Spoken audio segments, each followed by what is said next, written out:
So January 31st, or January in general, should be known as the month of video game company acquisitions because we have Zynga going to Take-Two, obviously the big huge thing going on with Microsoft and Activision. That's still in litigation and that may or may not happen because it's a very big sale. But now Sony buys Bungie for $3.6 billion, and a very strange statement by Bungie. They're still saying they're independent.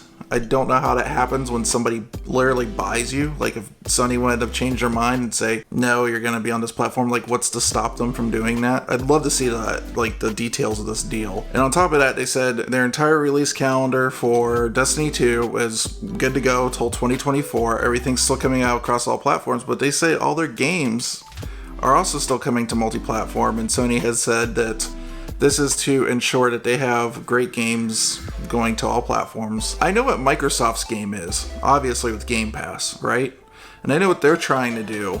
But now this is showing like another hand of Sony and them trying to go towards like multiple platforms and stuff. But I'm kind of like lost as to still like what their equivalent to Game Pass is. Because that's very obviously the future and the Sony seems very backwards here. I'm still curious if they're still going with like the Sparta thing where it's like older games being on like a subscription base, or if they're going to pony up and change that to something more like Game Pass. I don't know. I think at the end of the day, if Microsoft's move for Game Pass is that all new first-party games and a lot of other like newer games are coming to Game Pass day one, including now like Call of Duty, Elder Scrolls, almost said Skyrim instead, things like that. And then Sony's thing is we have a Game Pass equivalent. You know, what's that price going to be? What's going to be available on there? Are they literally just going to make their new games available just to buy until like 6 months to a year later when it goes to this? Like, is it going to work? I don't know. This is all new. The interesting thing is that Sony seems to have this sort of like storied content. And what I mean is games like Uncharted, like Horizon,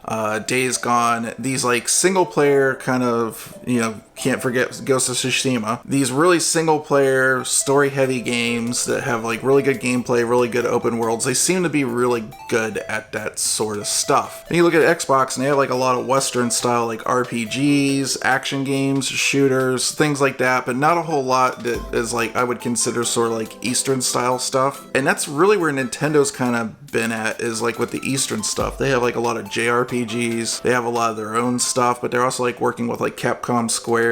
Konami's not really working with them so much. But I did some research this morning and I wanted to look around and, you know, this is just a really quick Google search, so if anything's wrong, I apologize. I just wanted to get this video out really quick. Is it feasible for Nintendo to start consuming some companies themselves? I think the answer is yes. I think they almost need to drop this whole act of like, you know, we're not really interested in acquiring people. Our first party is good enough for us to get by on. And that's probably true, but at the same point, what happens when some of these Eastern companies get bought by Western companies and now all of a sudden it's locked to those platforms? You know, you know what I mean? Some of that flavor, some of that style that Nintendo's known for is kind of goes away because it's not all about Nintendo. Some of the third parties are very responsible for that feel on those platforms. So I just looked up real quick. Apparently Capcom is worth $5.1 billion. Nintendo could purchase that.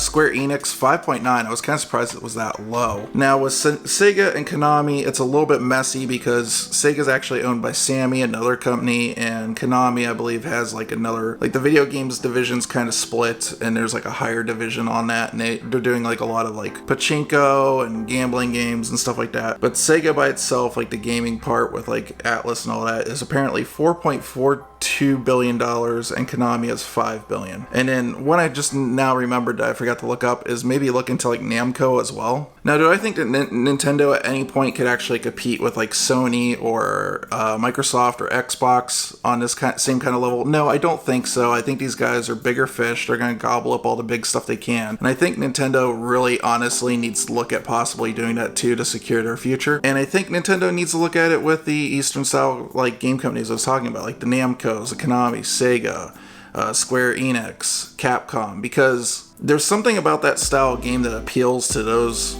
a certain level of audience, and Nintendo is like the lock all that stuff up underneath like their own roof and everything, then they would definitely have their market, although not as big, and those games aren't as popular as like the Western style RPGs and stuff like that. Like Skyrim was like huge and all that stuff, but there's still a market for it, and it would secure their future a little bit better. So I think even Nintendo needs to get into this game, start looking at it. But the future of gaming's getting really weird, guys. It's, you know, we're just getting like all these big mega corporations that are like starting to form to make video games, and it's getting pretty bizarre. And I think if Nintendo's the one I'm worried about the most. If Nintendo doesn't do something, they're probably going to get a little bit left behind. So we'll have to wait and see. I don't know, Microsoft seems to be pretty friendly with them, but are they going to like put themselves into a corner where they're going to be reliant just not on their games, but also something like Game Pass? I mean, they're pretty cozy with Microsoft, and I wouldn't want to see Nintendo go down to a point where they actually have to consider selling Nintendo themselves to Microsoft. Anyways, what do you guys think in the comments down below? Let me know what your thoughts are. We still have indie stuff, and that's gonna remain independent, you know, a little bit at a time. Like, companies will get bought here and there, like Double Fine did, but whatever. Anyways, see you guys in the next video. Later.